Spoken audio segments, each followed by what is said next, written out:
Kontra-demanda rin ang pantapat ni Senadora Leila de Lima sa ilang mga taong nagdadawit sa kanya sa illegal drugs. Bukod kay Pangulong Duterte, tinukoy rin ito si dating Pangulong Gloria Macapagal Arroyo at ilang senador na kanyang natapakan ng kalihim pa siya ng Department of Justice. Si Mayan Corbera sa detalye.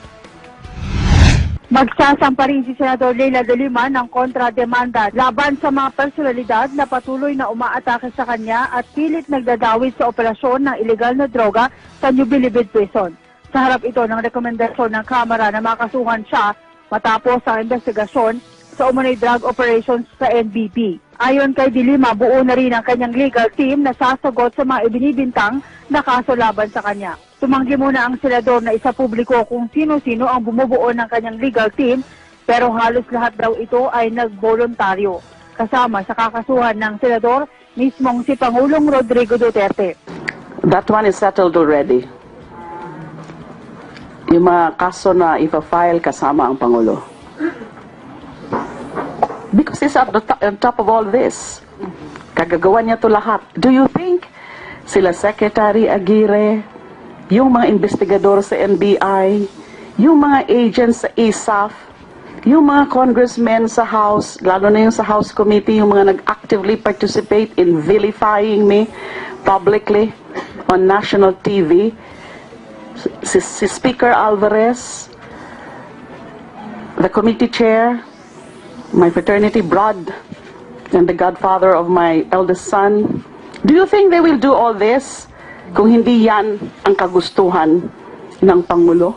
Bagamat ayaw idetalye ang mga kasong isasampalaban sa Pangulo, magsisilbi raw itong test case lalo't may immunity ang punong ehekutibo. Hindi niya raw palalampasin ang mga mapanirang akusasyon sa kanya na wala namang katotohanan.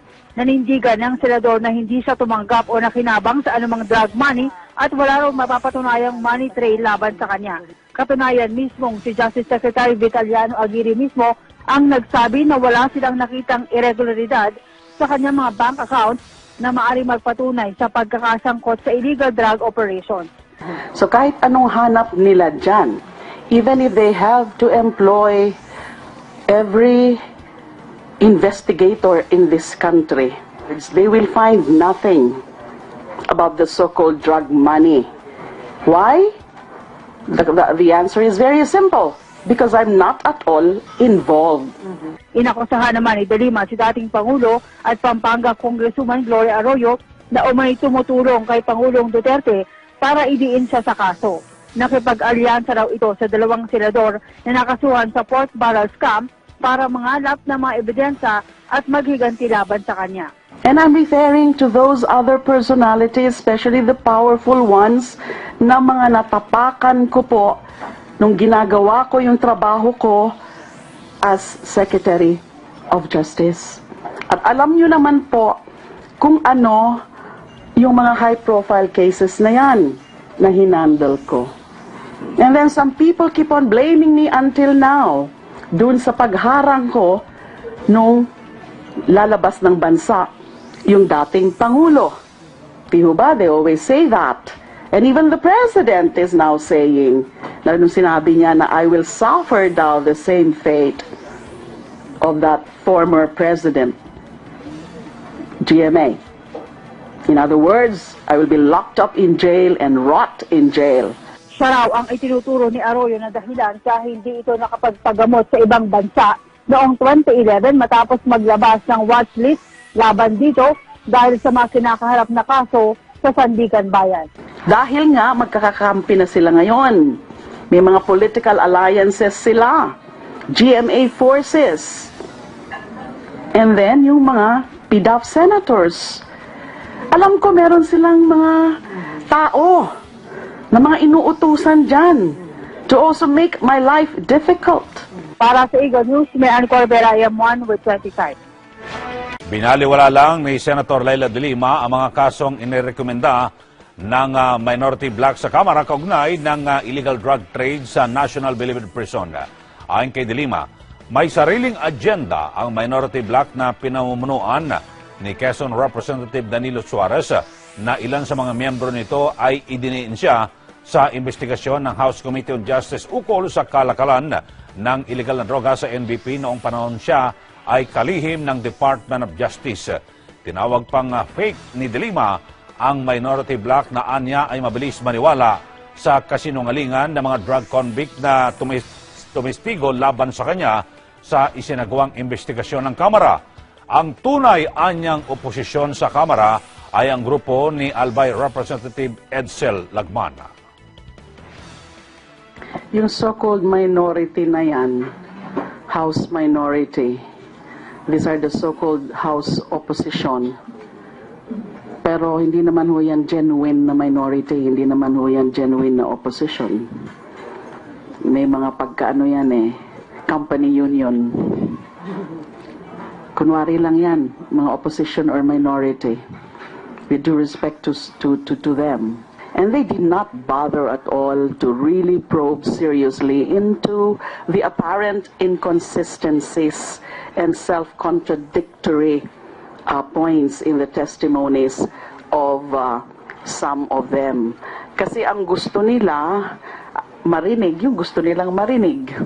Yung gusto nilang marinig ay yung sinasabi palagi ng Pangulo na ako daw ay nasa sentro ng drug trade. So yun ang gusto nilang marinig palagi. Use of force dun sa pag-ayos ng dispute. And aside from that, ang dami pinirmahan ng mga dokumento like letters of intent and syempre yung mga appreciation ng ating Pangulo doon sa mga ibibigay or idodonate nitong bansang Japan pagdating sa mga military equipment na napaka-useful, lalo na sa pag-alaga ng ating teritoryo. Okay. Mga kaibigan, ang oras natin, 4 minutes makalipas ang alas 6 ng umaga sa puntong ito. Kumustahin muna natin ang mga mainit na balita na ihahatid ng ating mga katropa sa labas ng himpilan. Radyo ng Bayan. Report. Sa Quezon City, may mga update na ihahatid si Michael Rogas. Michael, go! Kasamang Alan, ang imported stock ay naisipabusiti ng isang mambabata sa Kamara kapalit ng tax exemption sa mga minimum wage earner. Detalye niyan sa aking pagbabalik. Thank you, Michael. At ngayon sa Maynila naman si Lawrence Tanhoco. Lawrence, go! Magandang umaga kasamang Alan ng naging rally ng katutubo sa lungsod ng Maynila. Naging tahimik ang karagdagan detalye sa aking pagbabalik. Lawrence Tanhoco mula po sa lungsod ng Maynila. Meron tayong 5.5 minutes na makalipas po ang alas 6 ng umaga. Narito naman po ang ating words of wisdom ngayon Friday morning. Good manners and soft words have brought many difficult things to pass. Sa Tagalog po, ang mabuting pag-uugali at mga malumanay na salita ay nakatutulong na malampasan ang mga mahihirap na bagay. Mula kay Sir John Van Rood. Thank you, Sir John. Mabuting pag-uugali po yan. Good manners. Good manners. Explain. Sige. And soft words. Soft words. Ay, naniniwala ako dito sa maging soft words, yung malumanay. Mahinahon ka. Mahinahon? Kasi di ba minsan talaga nadadala tayo ng emosyon natin. Na sasabi natin yung mga masakit na salita. So, ako as much as possible, gusto ko huminahon na lang muna bago magsalita. Maliban dun sa pagiging literal na soft, di ba? Ay kinakailangang yung pagpili mo ng mga katagang gagamitin mo sa iyong pananalita, di ba? Malumanay, tapos yung mga words that you use, kinakailangan kalmado. Ayan. At itong mga bagay na ito ay nagiging dahilan ng paglipas ng mga mahihirap na malagpasan ng mga sitwasyon, di ba? Totoo yan, sir. Kalma lang. So, kailangan good manners. Zarina, kalma ka lang. Yan, oo. Kalmado naman po ako as much as possible talaga. Pero hindi natin maiwasan. Sir Alan, diba kapag ka talagang mainit ang ulo mo or talagang galit na galit ka na sa pangyayari, may masasabi ka talaga. Ganon? Pero dahil kay Sir John, sige. Magbabago na po tayo. Yun. Tayo. Damay kayo. Damay lahat. Ayan, mga katropa natin off-cam. Ayan, nakatingin lahat sa iyo. Oo nga. Ako lang? ako na, hindi lahat tayo mabubuti. And pag na-overcome natin ganitong ugali, grabe, worth it. Yes, of course. Okay, mga kaibigan, narito na yung detalye ng mga headlines na pinagkaloob kanina ng ating mga katropa dito po sa Metro Manila. Radyo ng Bayan. Report. Narito ang balita mula sa Quezon City, Michael Rogas. Good morning.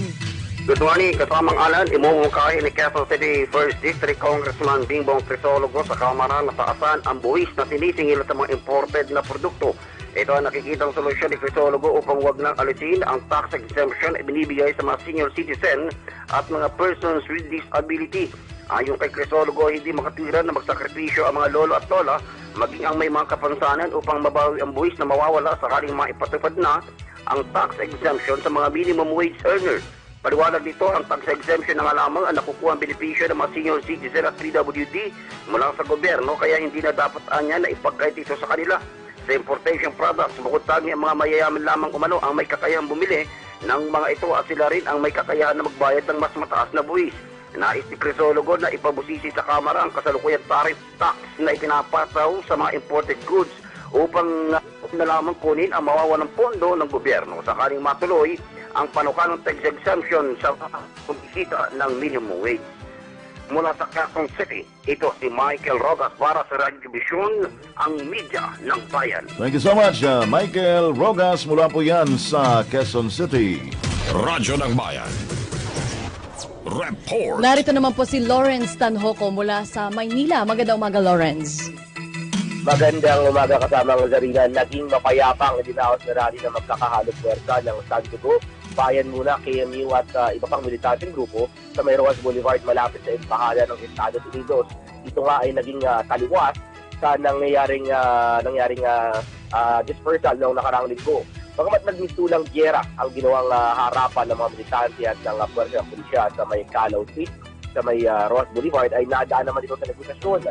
Dahil dito ay napayagan naman ng mga rallyista na makalapit sa embahada hanggang sa kanto ng UN Avenue sa Rojas Boulevard. Sa puntong iyon, nanindigan ang kapulisan at hindi na umurong pa at doon na nga nakapagprograma ang mga militante. Kabilang sa mga nagsalita ay sinabayan muna Secretary General Renato Reyes at Sandugo spokesman Jerome Aba, kung saan sinundo na ng mga ito ang kapulisan hinggil sa naging madugong dispersal noong nakarang linggo. Nanawagan din ng mga rallyista na tuluyang pagbasura sa imperialista mga Amerikano, kung saan nais ng mga ito na mawala na sa bansa ang lahat ng kanilang mga sundalo. Mula sa lungsod ng Maynila, si Loren ng Bayan, Radyo ng Bayan. Maraming salamat, Lawrence Tanhoco. Yan po unang sigwado ng ating mga Metro Manila reports. Radyo ng Bayan. Report. Going back po sa pag-uwi ng ating Pangulong Duterte mula sa Japan, aside from peace and security, meron din tayo sa aspeto ng ekonomiya. Yan. Sir Alan. Okay. At siyempre, pag ekonomiya ang pinag-uusapan, mahalagang pagtutulungan ng international community, mga bansang magkakapitbahay, Correct. Mga bansang magkakatabi at maging ibang bahagi ng mundo. Mahalaga yan kasi yung ekonomiya, ika nga, is a global concern.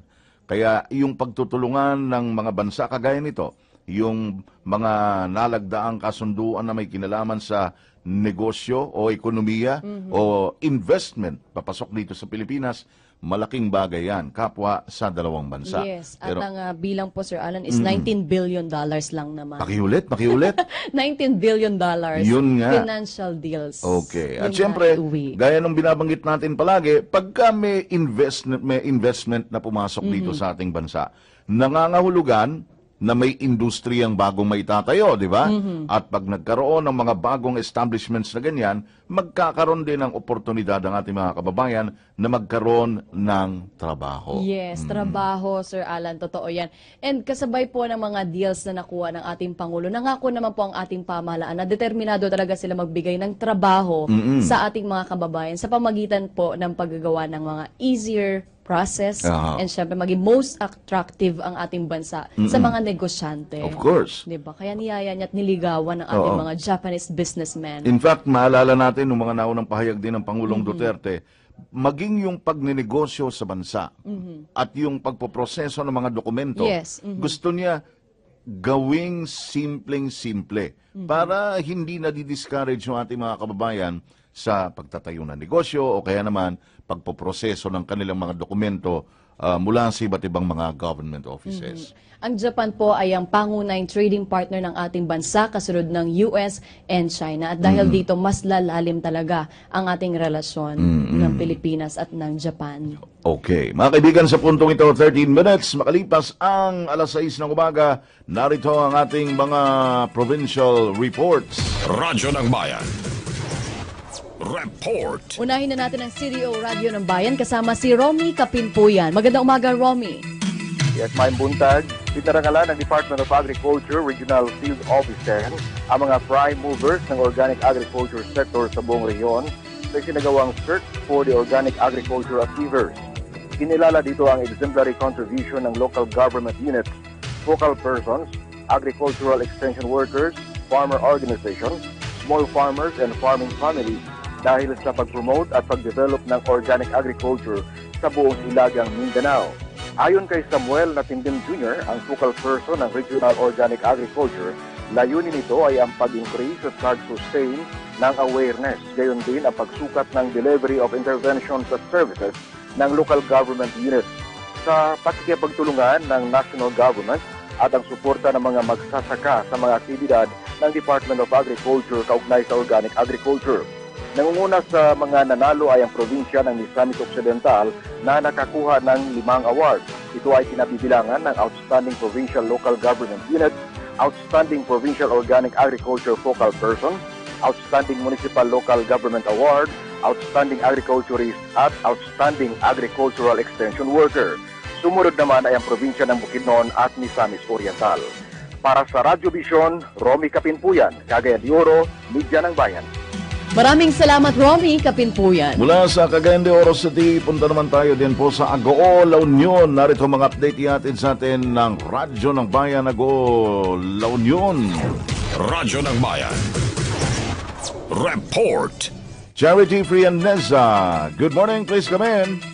Yes, magandang umaga kasamang alan. Naging matagumpay ang isinagawa nga NIA IA funding celebration ng National Irrigation Administration dito sa lalawigan ng La Union na may tema nga NIA at magsasaka magkasama sa ginhawa. Sa panayam ng Radyo ng Bayan, sinabi ni NIA Regional Manager John Celeste na katuon ang selebrasyon sa pagpapalawig ng kamalayan ng publiko. Higit dito ang mga magsasaka sa usaping climate change. Kaya't isinagawa ang symposium ukol sa naturang usapin upang mapaghandaan ng mga nasa sektor ng agrikultura ang maaaring epekto nito sa kanilang mga pananim at produksyon at makagawa na rin ng mga paraan upang hindi lubhang maapektuhan ang kanilang pamumuhay dahil sa pabago-bagong klima na ating nararanasan sa kasalukuyan. Nagpasalamat din ang opisyal sa magandang samahan ng NIA at mga Irrigators Association dahil patuloy na nakakamit ang rice sufficiency level dito sa lalawigan ng La Union. Para sa Radyo Vision, ito po si Charity Frianeza, Agoo, La Union, Media ng Bayan. Thank you so much, Charity Frianeza. Mula po yan sa Radyo ng Bayan, Agoo, La Union. Radyo ng Bayan kasama si Apollo Padaen. Magandang umaga, Apollo. Yes, magandang umaga sa inyong lahat. Bagamat walang namatay na tao sa nakaraang bagyo, ay nagdulot naman ito ng malaking problema sa mga biyahero dito sa Mountain Province dahil sa pagkasira ng mga tulay sa Samugi, Bontoc Mountain Province at sa Sabangan Mountain Province ay sabilitang kinakarga kada piraso ang tangke ng gas na panluto at semento kaya pinatungan na ang presyo ng mga ito. Ang presyo kada piraso ng panlutong gas ay halos dinagdagan ng 100 mula sa dating nitong presyo. Ang semento naman ay na dating 270 pesos kada piraso ay 320 pesos ngayon dahil sa added cost. Ang gatas, sardinas, tinapay, asin at iba pang bilihin ay nanatili naman sa dating presyo nito. Ayon sa mga mamamayan dito sa Bontoc ay gagawa sila ng sulat kay Pangulong Rodrigo Duterte para kaagad aksyonan na ayusin ang mga tulay na nasira ng bagyong Lawin. Ayon sa isang engineero naman ng DPWH Mountain Province District, ang Tico Bridge ng Samugi Bontoc Mountain Province ay aabot sa 81 million pesos. Ang cost estimate nito para ito ay mas maisaayos. Nanatili namang regular ang presyo ng mga steel bar gaya ng 10 mm na 100 kada piraso at 12 mm na Sa ngayon ay 145 kada isang piraso dito sa Mountain Province. Para sa Radyo Vision, Apollo Padaan ng DWFR Radyo ng Bayan, Bontoc, Media ng Bayan. Maraming salamat, Apollo Padaen. At yan po mga kaibigan ang unang sigwado ng ating mga provincial reports. Radyo ng Bayan. Report.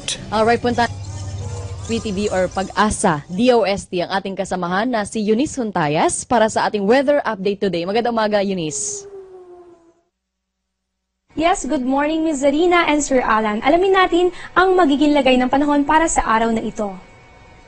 Mabuting balita po dahil sa ngayon ay wala pa ring sama ng panahon ang umiiral sa loob ng Philippine Area of Responsibility. Samantala ang Intertropical Convergence Zone o itong ITCZ ang dominanting weather system ngayon na nakakaapekto dito sa probinsya ng Palawan, gayon din sa Visayas hanggang sa Mindanao. Ito ay ang pagsasalubong ng hangin nagmumula sa Northern at Southern Hemisphere, kaya naman nakakabuo ito ng mga kaulapan. At dahil dito asahan ang mahina hanggang sa katamtamang pag-ulan at pagkidlat papulog dito sa Bicol Region, pababa sa Visayas, kasama ang Mindanao, gayon din ang probinsya ng Palawan. Samantalang mararanasan pa rin ang good weather condition dito sa Metro Manila, pati na rin ang natitira pang bahagi ng bansa, ngunit maging handa pa rin sa mga tsansa ng pulu-pulong pag-ulan o pagkidlat papulog. Kaya naman sa mga maaagang maglilinis ng buntod para sa araw na ito, huwag pong kakalimutan ang pagdadala ng payo. Sa puntong ito, alamin natin ang agwat ng temperatura sa mga iba't ibang bahagi ng bansa. Unahin natin dito sa Luzon. Ang temperatura sa Metro Manila ay nasa pagitan ng 24 hanggang sa 32 degrees Celsius. At maulan na panahon po ang nararanasan dito sa Legazpi, pati na rin sa Puerto Princesa. Ito ay may temperaturang nasa pagitan ng 24 hanggang sa 30 degrees Celsius. Check natin sa Visayas. Epekto nga nitong Intertropical Convergence Zone ang maulap na kalangitan na nagdadala ng mga pag-ulan at pagkidlat papulog dito sa Tacloban, Iloilo, Bacolod hanggang sa Metro Cebu. Ang temperatura ay di tataas ng 31 degrees Celsius. Para po sa lahat ng bakasyonista dito sa Cagayan de Oro, Metro Davao, pati na rin sa Zamboanga, ihanda po ang mga payong dahil nakakaranas kayo dyan ng maulap na kalangitan na mga dadala ng mga pag-ulan at pagkidlat papulog. Ang temperatura ay nasa pagitan ng 24 hanggang sa 31 degrees Celsius. Yan ang latest sa lagay ng panahon. Para sa Radyo Vision, ako po si Eunice Huntayas mula rito sa Pag-asa, Media ng Bayan. Maraming salamat, Eunice Huntayas. Mga kaibigan, ang oras natin, meron tayong 20 minutes na kaagad makalipas ang alas 6 ng umaga. At ngayon po, nasa studio na natin, Sir Alan. Talagang ating mga... ang ngiti ni Zarina, kita nyo. Ang dami namin girl power.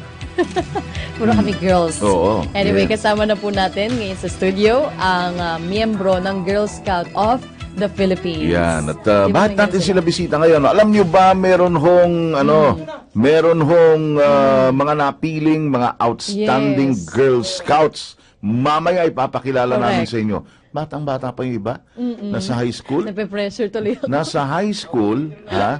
Tapos, napili na bilang mga outstanding scouts. Mamaya ho. Yan. Mamaya ho, papakilala namin sila sa inyo. Pero bago yan, narito muna ang ating mga balita mula sa PTV News Center. Kasama si Audrey Goriseta. Magandang umaga, Audrey.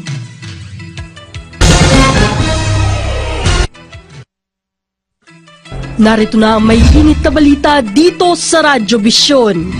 Pangulo Rodrigo Duterte dumating na sa Pilipinas mula sa 3 araw na working visit sa Japan. Quezon City Police District tiniyak ang mahakbang na panseguridad na ipatutupad ngayong undas. At Pilipinang si Kylie Versosa itinanghal na bagong Miss International. Magandang umaga Luzon, Visayas at Mindanao. Pangulong Rodrigo Duterte nakauwi na sa Pilipinas mula sa 3 araw na working visit sa Japan. Pasado alas 10 kagabi lumapag ang kanyang eroplano. At sa kanyang pagharap sa media, ipinagmalaki ng Pangulo na naging produktibo ang naging pagbisita sa bansang Japan. Kabilang sa mga natalakay ay tungkol sa ekonomiya, socio-political at maritime security. Ayon pa sa Pangulo, maituturing na excellent ang relasyon ng bansang Japan at Pilipinas. Inimok daw niya ang mga negosyanteng Hapon na mamuhunan sa Pilipinas na tiyak daw na makakapagbigay ng maraming trabaho sa ating mga kababayan. Hiniling din ni Pangulong Duterte ang patuloy na pagsuporta ng Japan sa hangarin ng ating bansa na makamit ang ganap na kapayapaan. Nabanggit din muli ng Pangulo ang pagkakaroon niya ng programa sa PTV para magkaroon ng sumbungan ang taong bayan sa mga tiwaling ahensya at empleyado ng gobyerno. Binati rin ng Pangulo, kakapapanalo lang na ating kababayan na si Kylie Versosa bilang Miss International. Sa huli ay kinantahan pa ng Pangulong Duterte ng happy birthday si DND Secretary Delfin Lorenzana at Senador Alan Peter Cayetano na nagdiriwang ng kanilang karawan. Sa iba pang balita, ipinaabot ni Pangulong Rodrigo Duterte ang pakikiramay sa pamilya ni Emperor Akihito dahil sa pagkamatay ng tiyuhin nito na si Mikasa Nomiya, ang pinakabatang kapatid na lalaki ng ama ng Emperor. Ayon sa Pangulo, siya na mismo ang humiling na huwag nang ituloy ang dapat sanang courtesy call sa Emperor bilang respeto at pakikidalamhati. Nakatakda sana ngayong hapon sa Imperial Palace ang audience ng Pangulo at Emperor bago ito tumulak pabalik ng Pilipinas. Samantala, inilagay na sa half-mast ang bandila sa Japan Coast Guard Regional Headquarters sa Yokohama. I'd like to express my deepest condolence sa side na second sana sa the protocol officer na wag na lang muna ako magpunta doon because they are in and I respect that because I would ask for the same maybe request if ever in issues. Sa iba pang balita, nagsumite ang grupong Volunteers Against Crime and Corruption ng supplemental complaint affidavit sa Department of Justice laban kay dating Justice Secretary at ngayon ay Senador Laila De Lima. May report si Dayan Guerrer. Nagsampa sa Department of Justice ng isang supplemental complaint ang Volunteers Against Crime and Corruption o VACC laban sa dating DOJ Secretary at ngayon Senador Laila De Lima. Ito ay may kaugnayan pa rin sa umano'y illegal na kalakalan ng droga sa New Bilibid Prison. She allowed the New Bilibid Prison to be a facility where trading of illegal drugs is conducted by the drug lords or the convicts themselves inside the New Bilibid Prison. Ipinaliwanag naman ni Attorney Ferdinand Topacio, ang legal counsel ng VACC, na ang supplemental complaint ay naglalaman ng mga karagdagang testimonya mula sa mga credible witnesses batay sa report ng Committee on Justice ng House of Representatives. Minarapat po namin na ilagay po rito sa supplemental complaint upang patibayin po yung unang complaint at ipakita po na kabaliktaran sa sinasabi ni Senator De Lima, hindi po hearsay at matibay po, marami pong nagsasabi. So, we added 18 additional witnesses to our original complaint.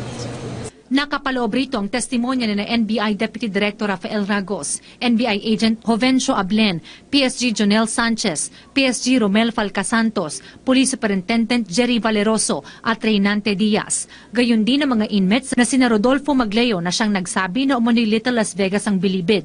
Kabilang rin ang testimonya ni Herbert Culanco, Noel Martinez, Jaime Pacho, Hans Anton Tan, Froilan Poypoy Trestiza, Jojo Baligad, Engelberto Durano, Nonilo Arile, Joel Capones, Peter Co at Vicente C. Git ni Topacio, ang inihain nilang reklamo ay magpapatunay sa partisipasyon umano ni De Lima sa iligal na kalakalan ng droga sa bilibid.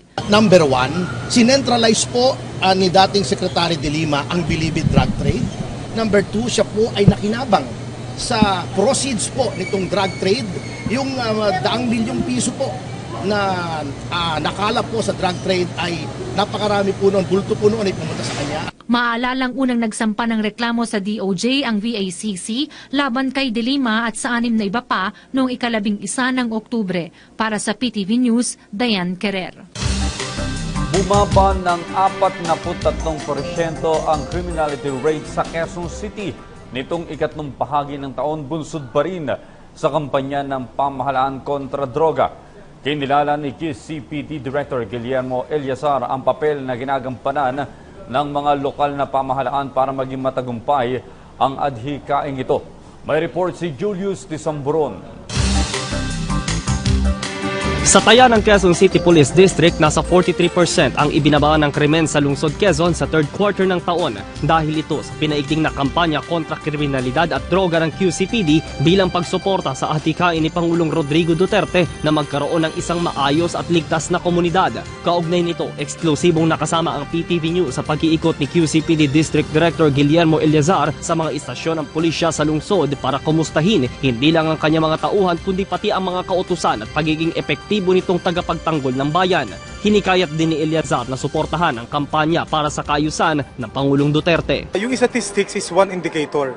Pero more than the statistics is yung pakiramdam ng mga tao kung sila ba they feel safer and more comfortable with the performance of the police. And kami po yung nagagalak at natutuwa na nagsimula na po yung yung sinasabi nating renewed trust and confidence na binibigay ng ating komunidad. At kami ay lubusan nagpapasalamat dahil hindi man namin magagawa ito kundi rin sa kailang kooperasyon. Maigting ding ipinapatupad ng QCPD ang Oplan Double Barrel alinsunod sa war on illegal drugs. Kinilala din ng opisyal ang tulong at suportang ibinibigay ng lokal na pamahalaan, barangay at komunidad sa mga hakbang na ito. Kung wala nga daw presensya ng droga, tiyak walang malululong at makakagawa ng krimen. Paliwanag pa ni Eleazar, ginagawa din daw nila ngayon ang internal cleansing sa kanilang mga tauhan.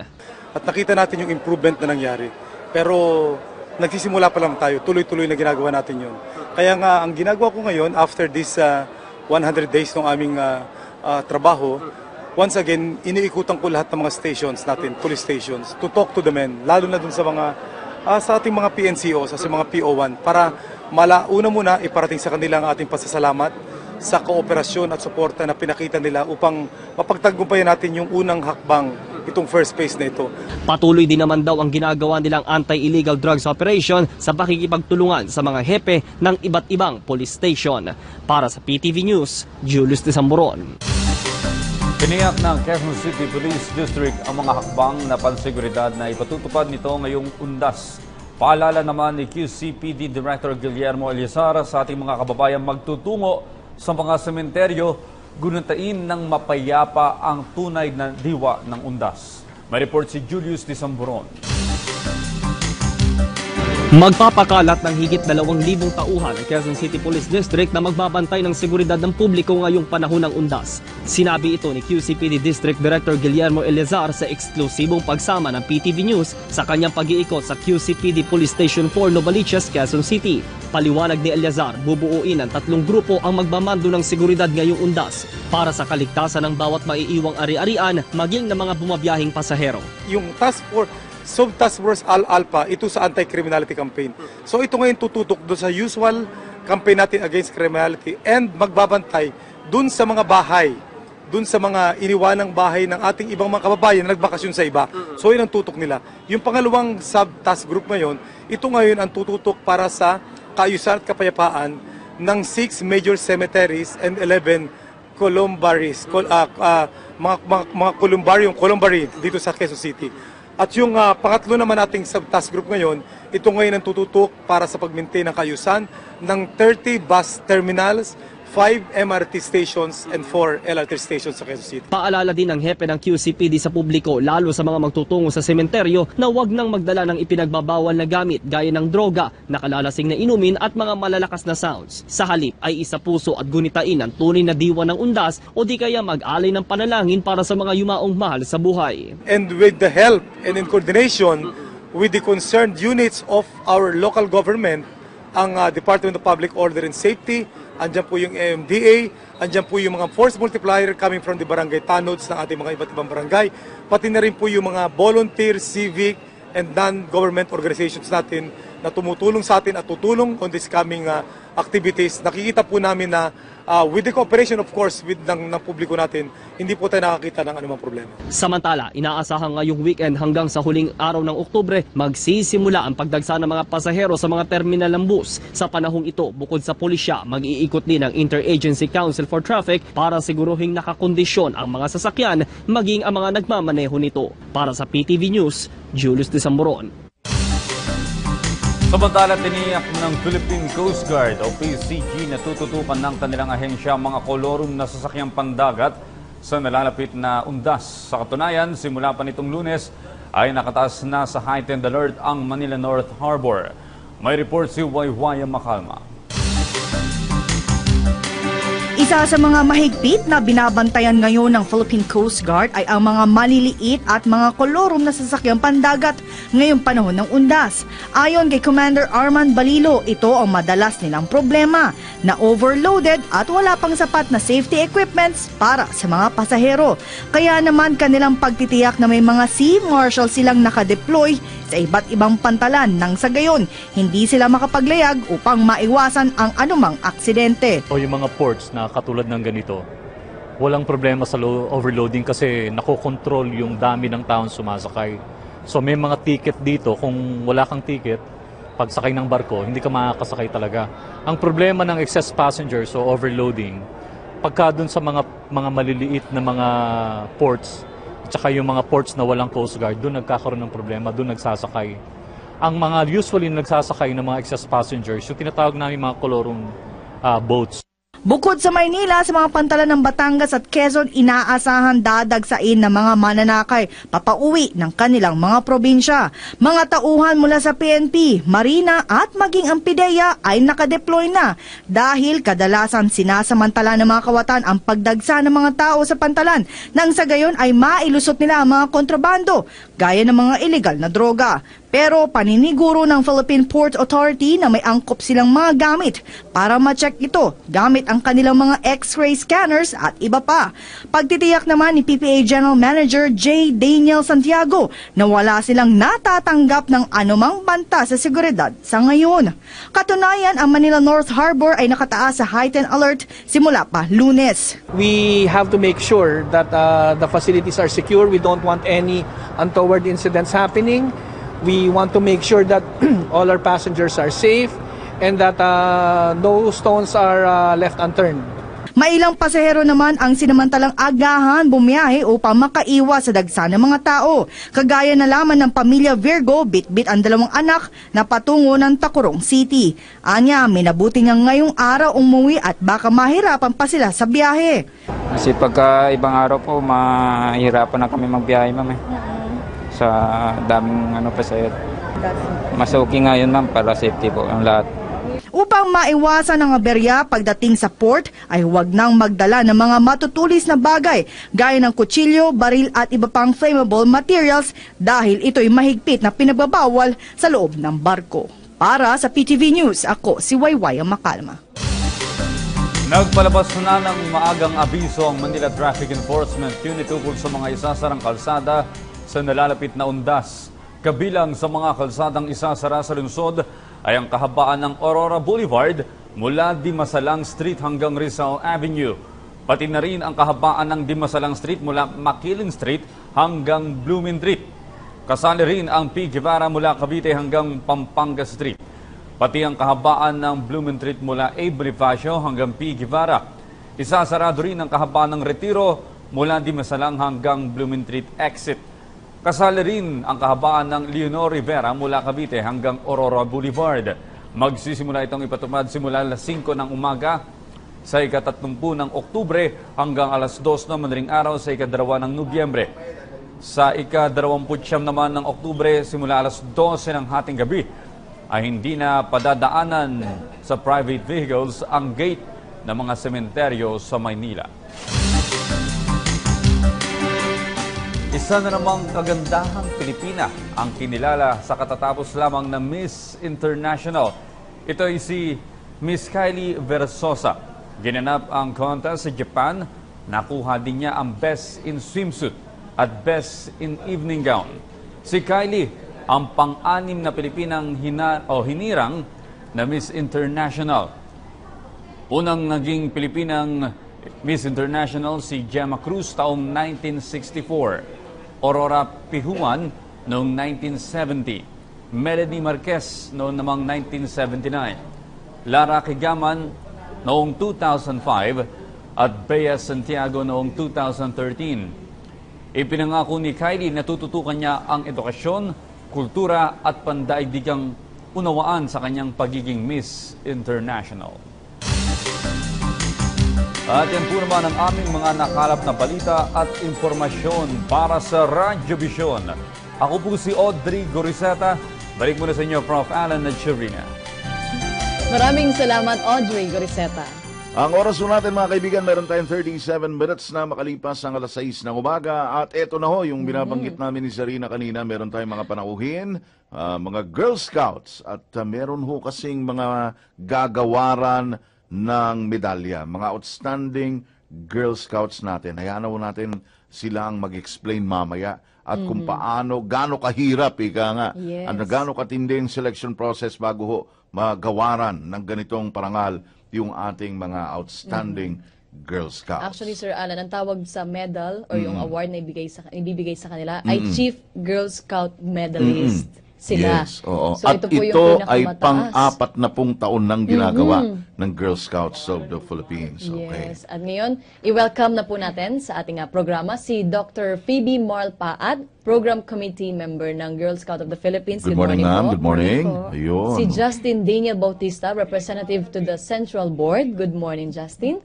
And si Aini Ibay, Chief Girl Scout Medalist 2016. Uy! Nako. Hello, good morning. At sa likod po natin, narito si Miss Jeannie Oribiana, Miss Chebel Velasco, Good Communications morning. OIC, and si Miss Princess Duldulaw na Technical Assistant. Good morning po. At si Miss Sarina Lusuegro na...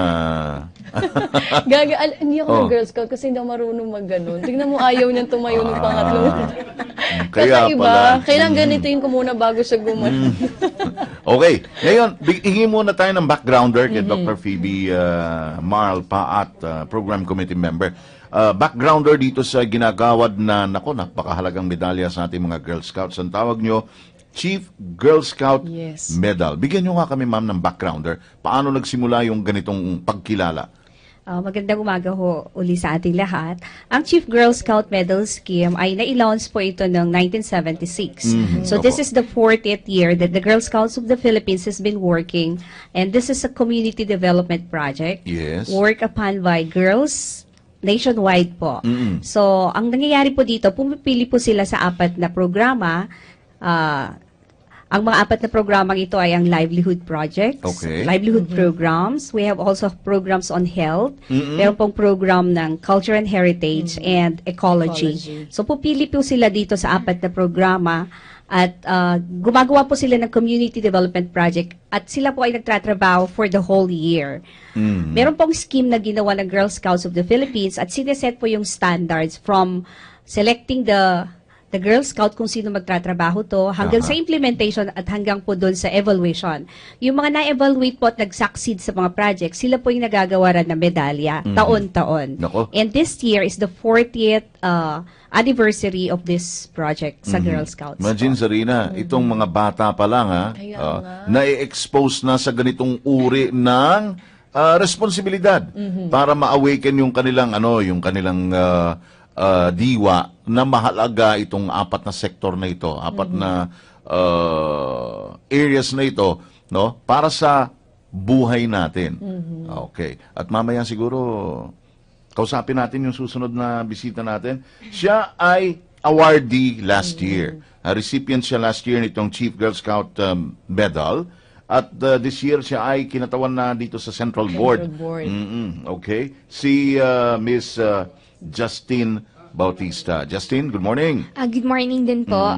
As of now po, nagsiserve po ako sa National as Program Committee Member and at the same time, Central Luzon Girl Representative po. Ayun po. So, ang main task ko po is to serve as the voice, mag-voice out during meetings and discussion regarding po sa mga bagay-bagay na about po sa mga kapwa ko po Girl Scout. Ayun.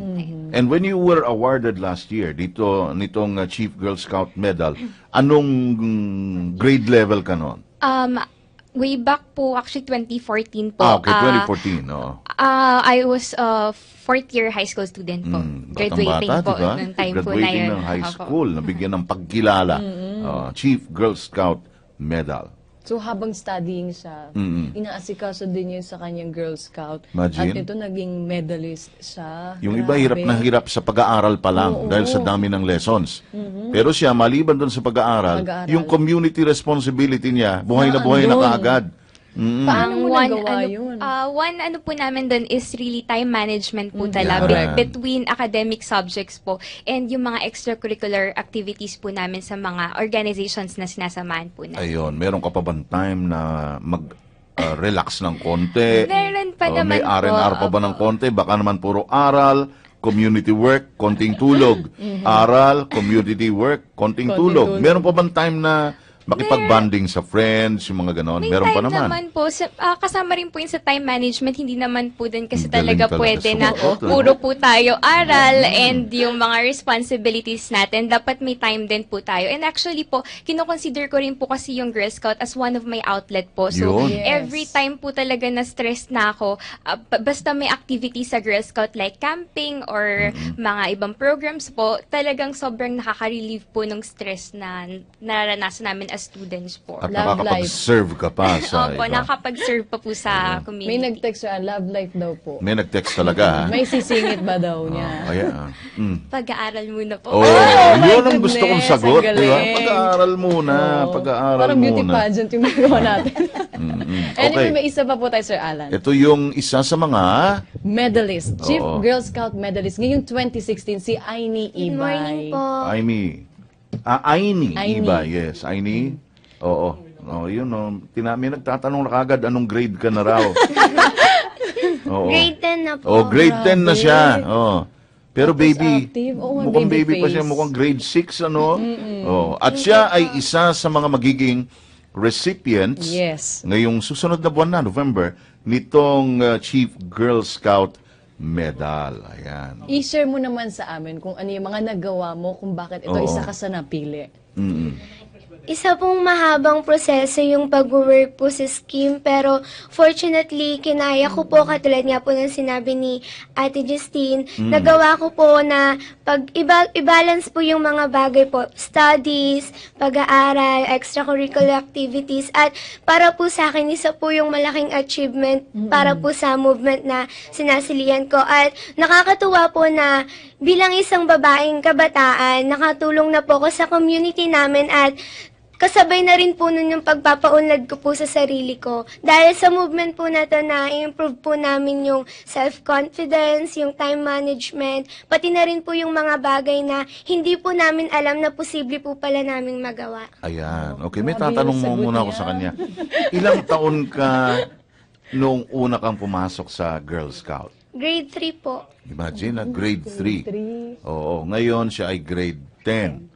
At hindi nawawala yung passion, yung interest sa iyo.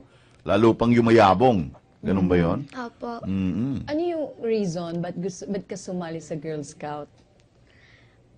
Nung una po, gusto ko lang po kasi parang feeling ko ang saya po sa mga campings, which is totoo naman po talaga kasi ang dami po naming nakikilala. Pero habang nag-Girl Scout po ako, na-realize ko po na hindi lang po pala siya about sa camping, hindi lang po pala siya about sa pagsusuot po namin ng formal dress, hindi lang po siya about sa pag-earn po namin ng badges, tungkol din po siya sa pagpapaunlad po ng sarili namin para po maging mabuting mga kababaihan po kami sa future. Okay, ang galing yung sumagot, parang nasa Little Miss Philippines kami. Ano? Little Miss Philippines, yun yung panalo. Kagagaling ang mga kabataan ngayon. At mula sa mga Girl Scout talaga. Teka si Ma'am Dr. Phoebe, balik tayo. Ano po ba itong Chief Girl Scout Medal? Ang Chief Girl Scout Medal po ay ito yung pinakamataas na award na makukuha ng isang Girl Scout. So, ito po, kagaya ng sabi namin kanina, nagwo-work po yung mga bata pumipili sila sa 4 na programa. Ito ay isang community development project na kung saan nahuhubog yung kagalingan at kahusayan ng mga bata na magtrabaho para sa komunidad nila. At the same time, nakuhon po yung kanilang virtues on perseverance, tapos yung emotional, physical, and spiritual aspects po nila ay nade-develop din while working on the project. Sila po ay guided ng kanilang mga troop leaders at ang evaluation po ng project ay from regional to the national level. Kasi Sir Alan, iba pala din yung outstanding. Iba po yung outstanding Girl Scouts. Iba din yung chief. Opo, this is a special project for girls. Ayun. Tsaka ang dami, 758. That was last year po. Ngayon, until this year, meron na po kaming 9,318 medalists. Awardees. Opo. Since 40 years ago. Ganun ba yun? Yes, sir. Ang dami na. Asan na yung iba? Kita ko may mga ano na yung lawyers, mga professionals na yung mga dati yung medalists. Opo. Grabe, hanggang pagdanda, dala-dala mo yung ano no, yung mga natutunan mo sa Girl Scout at saka yung dahilan kung bakit ka nanalo. Balik tayo kay Aini. Oo. Sige. Kailangan tanungin natin siya ng medyo para feeling ko Parang- ang galing-galing niya sumagot talaga. Magaling talaga. Oo. Oo. Anong tingin mo sa love life? Oo, diba? Tanong bata mo. Sana nakakalata ako sa'yo. Feeling ko may handa siyang sagot sa ganung bagay. Sige, okay. Tingin ko po, mukha pa po akong sobrang bata para po sa mga ganung bagay. Pareho Galing sila ng yan. sagot. ha? Lagi silang handa Nakaset talaga. aside muna Oo. yan. Una, Manghang-mangha pag-aaral, community Mag-aral, service, community service. at iba pa. Okay, dugtungan ko. Kung Ayan. napapansin ho ninyo mga kaibigan, yung dalawang Girl Scouts natin dito, meron silang, ano bang tawag dyan? Anong teknika? Badges. Yung mga, yung merong sash, na merong mga nakalagay na mga badges ang tawag dyan. At sa aking pagbabasa, nalaman ko na yan pala hindi ibinibigay. You have to earn that. Depende sa dami ng mga ginampanan mong responsibilidad sa Girl Scouts, di ba? You earn badges. Kagaya nung, yan, nakikita nyo, nakahilera ko dun sa parang sash o sablay na suot nila, ano? Bigyan nyo nga kami halimbawa ng sample. Sige, si Justine. Bali itong mga badges po na na-earn ko, since nag-start po ako nung high school po. Okay. Bali first year po, nag-join na po ako ng different activities ng Girl Scout. And every activity po kasi ng Girl Scout, meron pong assigned na badges. Depende po dun sa kung saan po siya related na activity. So for example po is yung Ayan. Yung may parang naka-handshake na yan. Ano ba yan? Handshake is the friendship badge Friendship po. badge. So for example, camping po, we meet new friends po from different councils or minsan naman po, given the chance to go abroad, kahit abroad pa nga po, meron din pong nami-meet na new friends po. So we are given the friendship badge po. Pwede ako magkaroon yan. Friendship badge. Oo, friendship badge. Bakit I think? Pwede naman talaga. Oo. Thank you, Sir Alan. And aside din po kasi dito sa mga 8-point challenge na badges po ng Girl Scout, meron din po kaming mga special badges po Ayan, yan. na nagigain po namin every special events po na napupuntahan namin. Just like ako po, recently, I represented the Girl Scout of the Philippines in a WAGS event in London. Ooh. And I was given po the special badge po. Ayun po. Diba? Wala na ako masabi. Oo.